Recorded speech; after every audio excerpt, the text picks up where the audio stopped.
This incredible Buddina ocean chair mosaic can be found at Beach Access 229 on the coastal pathway in Buddina. Conceived as a solution to persistent vandalism of a council asset, the project transformed a frequently defaced coastal pathway chair into a vibrant mosaic mural, celebrating the local ecology, cultural heritage and community spirit.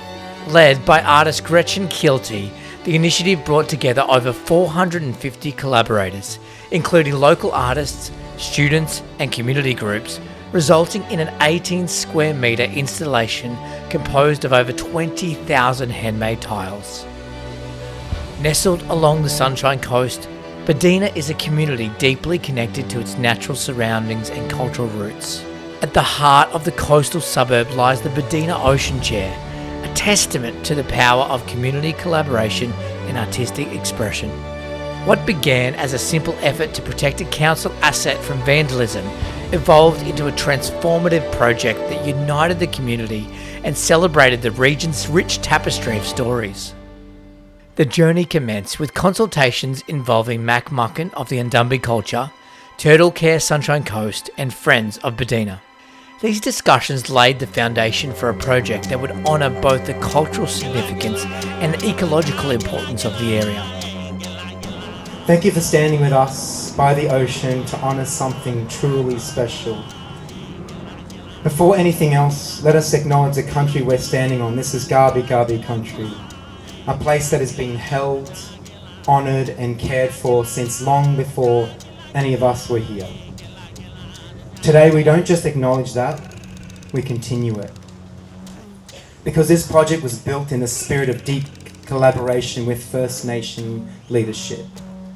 Not as an afterthought, not as a box to tick, but from the very first spark of the idea, Brent and Mack were there shaping, guiding, creating. And that's what makes this mural more than a public art piece. It's a living example of what it looks like to have First Nations culture woven into every layer of community life.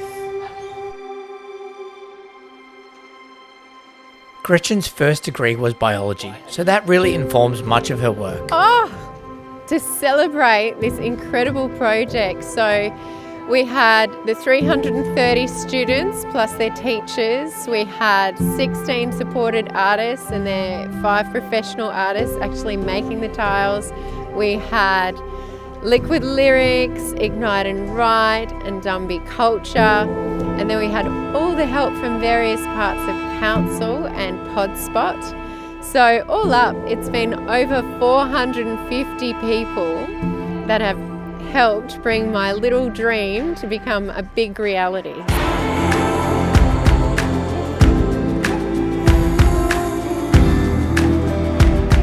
It's really important to accurately reflect the local ecosystem to include ecologically significant and culturally significant species. The overall design shows both below the water and above.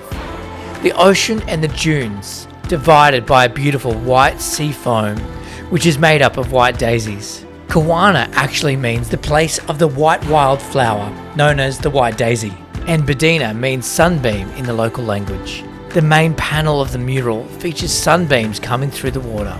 The site is also a really important nesting beach for loggerhead turtles, and this mural also celebrates 20 years of Turtle Care Sunshine Coast. Turtles are hugely significant to the Kabi people, and they feature heavily in the mural. This is just what magic looks like created into reality. It is the culmination of all of the community working hard, but then the artists putting into practice and into 3D what community means. And from the First Nations through to the Turtle Care, through to the students, the poetry, all of those layers creating something so incredibly beautiful. It's just magic. I'm here to thank you for taking our First Peoples culture and bringing it together with our next custodians. Gretchen Keelty made roughly 100 original sculptures that were made into moulds at Monte Lupo. The team decided that press moulds would give the best results. There were so many marine biologists in this area, and the team thought it would be really important that the species were actually identifiable. Not just generic species of fish and birds, but the ones that actually live here. That adds an extra layer of education and authenticity to the artwork. One of the first tasks after measuring the wall was doing the original drawing, which would be the template that we used for the whole project. The panels had to be fairly accurate, and from this, a lot of feature sculptures were made by the professional artists at Monte Lupo, such as the octopus, the cockatoos, the curlew, and the big loggerhead turtles. The project would teach students how to tell stories in different ways, both visually through the tiles, but also verbally through the creation of poems. Okay, 3, 2, 1. Nature's knocking at the door. But I also wanted to acknowledge the leaders of the future who have participated in this activity. We're very lucky to have in our circle two very talented writers and teachers. Nick Grivas from Liquid Lyrics and Roxanne McCarty O'Kane from Ignite and Write, and they agreed to be part of this project. The poems were developed by Year 6 at Buddina State School over a number of weeks, and the team also worked very heavily on the performance to boost the kids' confidence. We really wanted people visiting the Buddina Ocean Chair to be able to hear the poems in the authors' voices. Podspot came through and professionally recorded the kids, which was an absolutely fantastic experience at the school. These poems were also stamped in clay at Monte Lupo, so people can choose to read or listen when they come to visit the project. It also makes the project more accessible to a wider audience. Monte Lupo are an incredible ceramics studio based in Brisbane. They're an NDIS provider and they cater for people of all abilities. They ran the Year 4, 5 and 6 tile making workshops using the press molds that had been specifically created for the project. After the tiles were pressed out and dried overnight, the next day, students sponged and painted the tiles. But they had a specific brief, to be the scientific illustrators for the day. The kids did a fantastic job and all of the different creatures and plants are identifiable. These tiles were taken back to Monte Lupo's headquarters where they were clear glazed and fired. Monte Lupo employs 16 supported artists of various abilities and they were hugely involved in this project. They were responsible for making the 20,000 diamond tiles which form the sand, the sea and the sky. Their artist also stamped out the Year 6 poems. Honouring the area's Indigenous heritage, First Nations tiles featuring Kabi Kabi language tiles were also included. It's important to keep the language alive and really draw attention to the heritage of the area. As part of the process of helping create this wonderful artwork, in adapting cultural words into the artwork, also cultural knowledge and understanding of the artwork. So when children come, they will understand what it's all about in this area. The next generation, it always starts with them. Teach them while they're young because they'll learn and bring it up with them as generation goes on in the future to come. Mack Muckan is also very generous and passionate about sharing his culture, and we wanted to have as many layers of this as possible. Mack Muckan provided a guided meditation, offering a profound connection to the land's ancestral stories.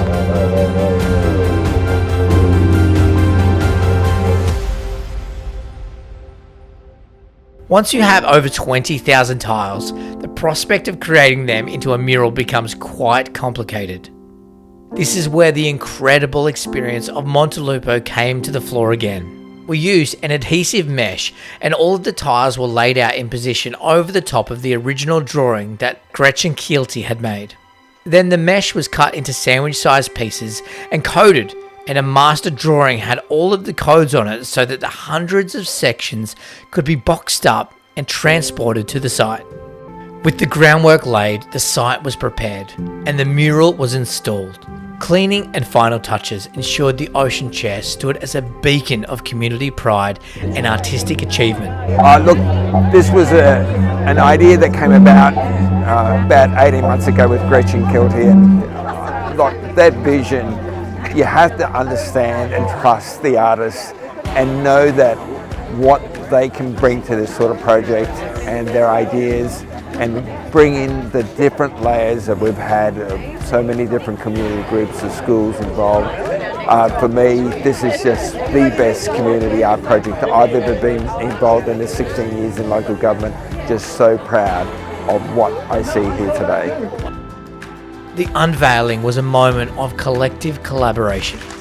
Mayor Roxanne and Natoli, students and community members gathered to witness the transformation. A once vandalised chair, now a vibrant mosaic echoing the voices and stories of Buddina. The Buddina Ocean Chair stands more than just a piece of art. It's a symbol of unity, resilience, and the profound impact of community collaboration. Through shared vision and creativity, Buddina has turned a challenge into a lasting legacy. For more information and to listen to the recorded poems and meditations, visit the Sunshine Coast Council's official page on the Buddina Ocean Chair.